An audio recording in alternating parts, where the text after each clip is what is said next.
তাহলে যেমন কথা তেমন কাজ। রিয়াল মাদ্রিদ চ্যাম্পিয়ন্স লিগ, আর বিশেষ করে Champions League final, last time Real Madrid Champions League final হেরেছিল 1983 আই থিঙ্ক, হ্যাঁ, তাও আবার স্যার অ্যালেক্স ফার্গুসনের আবারদিনের কাছে। ঠিক আছে, তারপর থেকে Real Madrid Champions League final হারে না। তো ট্রফিটা কাইন্ড অফ বলে দিতে পারেন যে ট্রফিটা হচ্ছে রিয়াল মাদ্রিদ নিজের বাবা সম্পত্তি করে ফেলেছে। কালকে ম্যাচ যখন প্রেজেন্টেশন হচ্ছে, যখন প্রেজেন্টেশন সেরিমনি হচ্ছে, তখন ডর্টমুন্ডের সাপোর্টারদের, ডর্টমুন্ড প্লেয়ারদেরকে সাপোর্ট করার ধরন দেখে না একটু ইমোশনাল লাগছিল। কারণ সত্যি আর কি করার ছিল, ফার্স্ট হাফে তো যা করার করে নিয়েছিল ডর্টমুন্ড। ট্যাকটিক্যালি কালকে ডর্টমুন্ডের ম্যানেজার এতটাই আউটক্লাস করে দিয়েছিল ফার্স্ট হাফে অ্যানসেলোত্তিকে। আমি ভাবছিলাম যে ফার্স্ট হাফ যখন শেষ হয়েছে না, তখন আমি একটা কথা ভাবছিলাম যে ভাই তোরা আর চ্যাম্পিয়ন হতে পারবি না। আমি ফার্স্ট হাফে শেষ হওয়ার পরই শিওর ছিলাম আর ডর্টমুন্ড চ্যাম্পিয়ন হতে পারবে না। কারণ রিয়াল মাদ্রিদকে এত কোণঠাসা অবস্থায় পাওয়ার পর ম্যাচ যদি ওখানে না শেষ করায়, কারণ যদি আপনি 2 গোলের লিডও নেন, রিয়াল মাদ্রিদ কামব্যাক করে দেবে। 3 গোলের লিড হয়ে গেলে ঠিক আছে, এবার একটু চান্স আছে, এরকম একটা ব্যাপার। কালকে যে সিচুয়েশন ডর্টমুন্ড তৈরি করেছিল ফার্স্ট হাফে, প্রথম কথা হচ্ছে ট্যাকটিক্যালি এতটাই কালকে একটা মানে প্রিপারেশন ছিল আউট অফ দ্য ওয়ার্ল্ড। এত সুন্দর হোমওয়ার্ক, এত ভালোভাবে প্রিপেয়ার করে এসেছিল কালকে ডর্টমুন্ড। প্রথম কথা হচ্ছে ক্রুজকে ফরওয়ার্ড পাস করতে দেওয়া যাবে না। তাই ক্রুজ যখনই বল পেয়েছে, প্রথম কথা ক্রুজকে প্রেস করে আপনি ওর থেকে বল কাটতে পারবেন না, কারণ ক্রুজ বল ছেড়ে দেয়, বল রিসিভ করে বল ছেড়ে দেয়, বল পায়ে 1 সেকেন্ডের বেশি, খুব হার্ডলি 2 সেকেন্ড বল থাকে, সেটাও অনেক বেশি বলে দিলাম। কিন্তু ওইটা ওর যেমন প্লাস পয়েন্টও, ঠিক তেমনই ক্রুজের যেহেতু পেস নেই, আপনি ক্রুজকে যদি প্রেসিং করেন তাহলে ক্রুজ এমন নয় যে 2-3জনকে ড্রিবল করে বেরিয়ে যাবে, যেটা ক্রুজের খেলার ধরনের মধ্যেই পড়ে না। সো প্রথম যাতে ট্যাকটিক্স ছিল ডর্টমুন্ডের, ক্রুজকে ফরওয়ার্ড পাস করতে দেওয়া যাবে না, কারণ ক্রুজই মোমেন্টাম ক্রিয়েট করে। আর কালকে কিন্তু অ্যানসেলোত্তি চুয়ামেনিকে নামায়নি, অ্যানসেলোত্তি রেখেছিল কালকে কামাভিঙ্গাকে। কেন? যাতে ক্রুজ ডিফেন্সিভ যে এফর্টটা, ক্রুজ একটু ডিপ এসে গিয়ে খেলাটাকে তৈরি করবে, মোমেন্টাম তৈরি করবে। কামাভিঙ্গা যে কিনা বক্স টু বক্সে কাজ করতে পারবে উইথ ভালভার্দে। ভালভার্দেকে টিপিক্যালি আমি কালকে যেটা দেখেছিলাম, একটু লেস ডিফেন্সিভ ওয়ার্ক করতে দেখছিলাম, কামাভিঙ্গা বেশি করছিল। যাই হোক, তো ফার্স্ট হাফে ট্যাকটিক্যালি একদম ঠিকঠাক চলছিল, কি ক্রুজকে ফরওয়ার্ড পাস করতে দেওয়া হচ্ছিল না, ক্রুজ ফরওয়ার্ড পাস করতে পারছিল না। যখনই বল পাচ্ছে আইদার তাকে সেন্টার ব্যাক অর তাকে রাইট ব্যাক লেফট ব্যাকে বল সুইচ করে দিতে হচ্ছিল, যেটা সাধারণত ক্রুজ করে না, কিন্তু কাল করতে বাধ্য করা হচ্ছিল। কারণ একটা টাইমে আমি দেখছিলাম ভিনিসিয়াস, রড্রিগো সম্পূর্ণ যেন দুটো আলাদা দ্বীপে চলে গেছে ফার্স্ট হাফে। ওদের সাথে মিডফিল্ডের বিশাল গ্যাপ, বেলিংহামকে পর্যন্ত ডর্টমুন্ড কারণে নিচে আসতে হচ্ছে, ডর্টমুন্ডের প্লে স্টাইলের কারণে কালকে। কারণ কালকে যেটা হয়, মানে রিয়াল মাদ্রিদ এমনিতে কার্লো অ্যানচেলোত্তির আন্ডারে হাই প্রেসিং টিম নয়, লো ব্লক নালে মেনলি মিডল ব্লক খেলে। কালকে যেটা বর্ষা ডর্টমুন্ড করছিল, যখনই মাদ্রিদের কাছে বল, লেট দেম প্লে, নিজের হাতে খেলতে দাও। বাট আমরা টিপিক্যালি সেই হাই প্রেসিং করবো না, আমরা টিপিক্যাল হাই লাইন রাখবো না, যাতে Vinicius, Rodrygo get in behind করার জায়গাটাই না পায়। এক্স্যাক্টলি সেটাই ছিল। রিয়াল মাদ্রিদ বল নিয়ে দেখবেন আপনি ফার্স্ট হাফে যদি স্ট্যাট থাকেন, অলমোস্ট 71% বল পজিশন ছিল কালকে, 71% কি 69% এরকম বল পজিশন ছিল কালকে রিয়াল মাদ্রিদের কাছে, 29-30% বল পজিশন ছিল কালকে ডর্টমুন্ডের কাছে। কিন্তু 7খানা শটের মধ্যে 4টে শট অন টার্গেট ছিল কালকে ডর্টমুন্ডের, একটা বারে লেগেছে যদি ওটা অফসাইড হয়ে যেত। বাট আদেমির যে মিসটা, যেটা কোর্তোয়াকে ড্রিবল করে বেরোতে গিয়ে যেটা চান্সটা মিস করলো, আমার মনে হয় ওইখান থেকে যদি শট নিয়ে নিত হয়তো একটা চান্স বেটার হতে পারতো।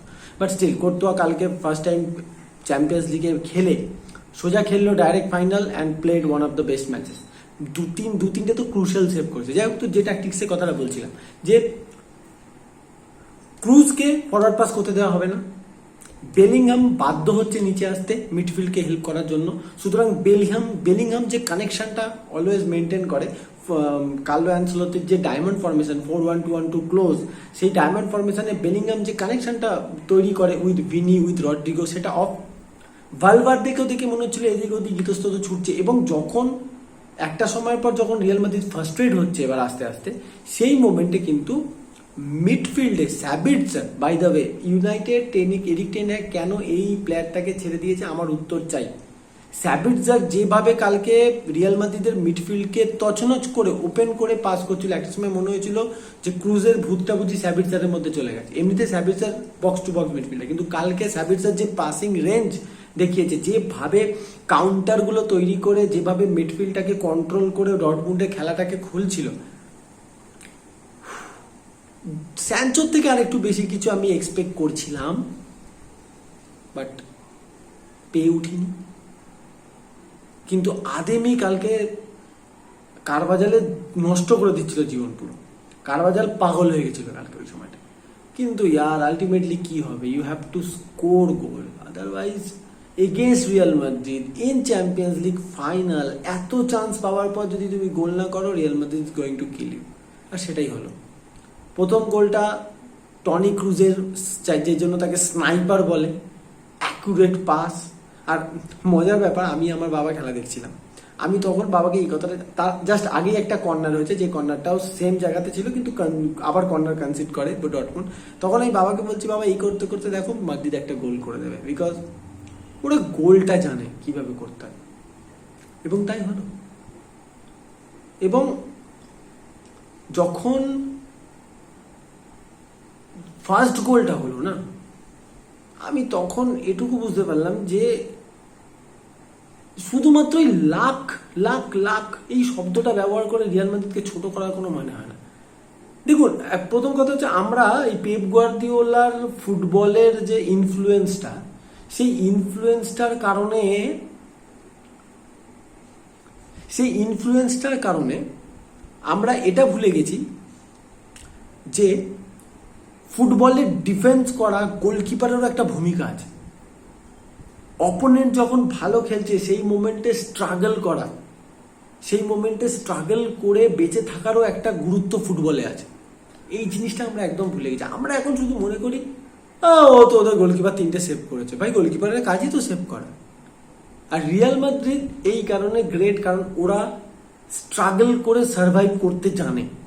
এগেনস্ট সিটি আমরা দেখেছি, এগেনস্ট বায়ার্ন মিউনিক আমরা দেখেছি ফার্স্ট লেগে, এগেনস্ট ফাইনালে ডটমুন্ড আমরা দেখলাম। যখন খারাপ টাইম, যখন অপোনেন্ট চেপে বসেছে, সেই মোমেন্টে মাদ্রিদ কোথাও না কোথাও নিজেদেরকে ওই কুল কাম রাখতে পারে, বিশেষ করে আনসালতির টাইমে। কারণ ম্যানেজার নিজেই এত কাম, গোল হওয়ার পর কোনো রিয়াকশনই দেয় না। কাল ফার্স্ট গোল হওয়ার পর মাথা নিচু করে শুধু ভুরুটা এরম করে তাকিয়ে নিল যে সব জল ভাত আমার কাছে। আমি তো এটাই চাইছিলাম, কেন করনি এতক্ষণ।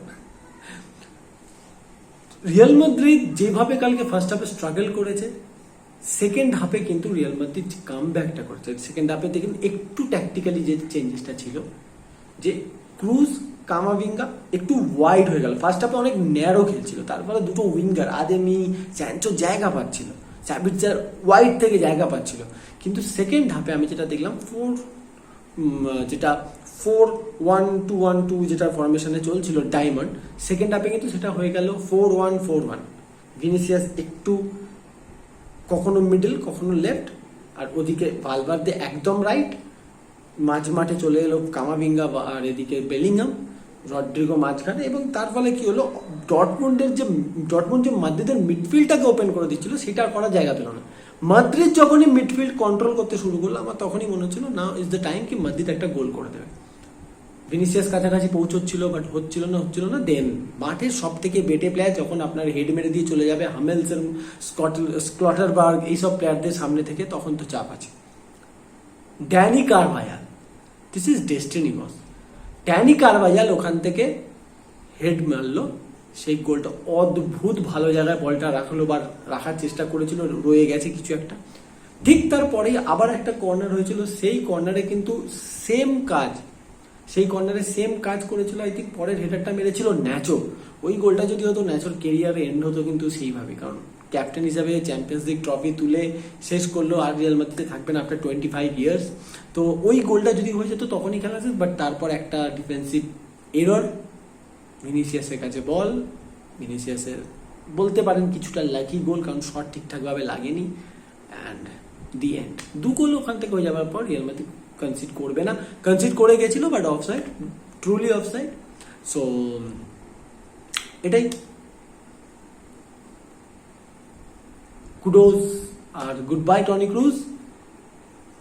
6টা চ্যাম্পিয়ন্স লিগ, 7টা হয়ে যেত যদি বায়ার্নের সময়টা ইনজুর্ড না থাকতো। 6টা Champions League, I think Toni ক্রুজের 6টা হলো, মডরিচের 6টা হলো, কারভাজালের 6টা হলো, ন্যাচোর 6টা হলো। 6টা চ্যাম্পিয়ন্স লিগ ভাই, it's not a matter of joke.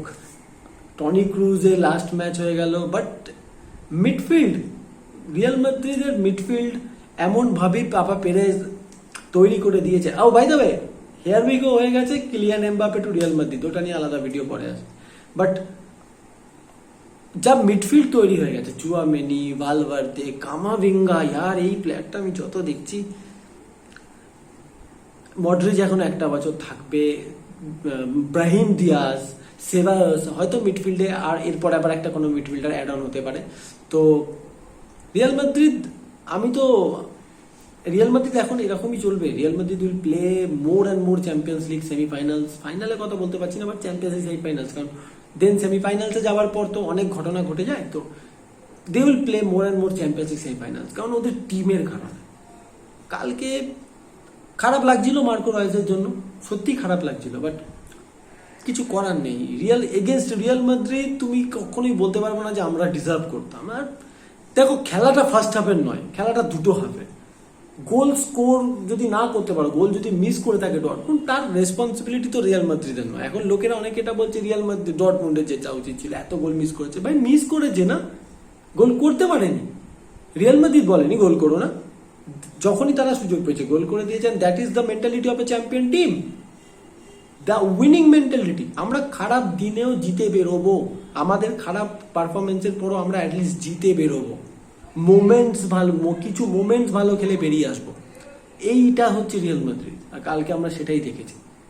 Actually কাল পুরো ম্যাচের মধ্যে ঠিকঠাক দেখতে গেলে Real Madrid hardly 25 minutes football better খেলেছে দেন ডটমুন্ড। বাদ বাকি পুরো সময় তারা আউটক্লাস ছিল, বাট ওই 25 মিনিটসে দুটো গোল। এইটাই Real Madrid, this is their identity. Real মাদ্রিদের কাছে আপনি কখনো প্রপার একটা গেম প্লে স্টাইল পাবেন নাকি, counter attack, long ball, positional football না। They can play defensive football, they can play positional football if needed. They can play those counter-attacking footballs, they can play those long ball যদি আপনি হোসেলুকে নামান। তো এখন Kylian Mbappe এসে গেছে। আমার দেখার এবারে যেটা ইচ্ছা, কি ট্যাকটিক্স, কি ভাবে কার্লো অ্যানসেলোত্তি ইউজ করবে কিলিয়ান এমবাপ্পে। তো এটা নিয়ে তো পরে ডিটেলস আলোচনা হবে, but congratulations to Real Madrid, congratulations to Carlo Ancelotti, congratulations to all the Real Madrid supporters. Hala Madrid, number 15. Goodbye, guys.